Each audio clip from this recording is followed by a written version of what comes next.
So yes, peace is freedom. And to be able to have this freedom, we must forgive, accept, and love. Remember that insisting something that we want will create chaos.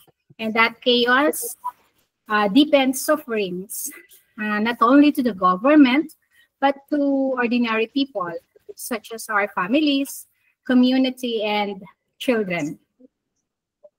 Peace is not a weakness.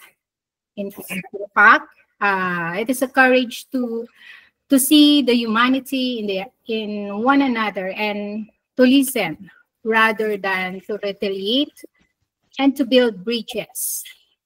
Uh, there were once walls, and we call this for the leaders, uh, for our society, and for the international international community to support the deploration, the efforts of humanitarian and cooperation to our community and to all. And of course, also a mutual understanding.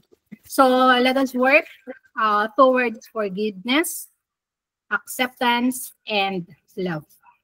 That's it. Thank you, Ms. QM.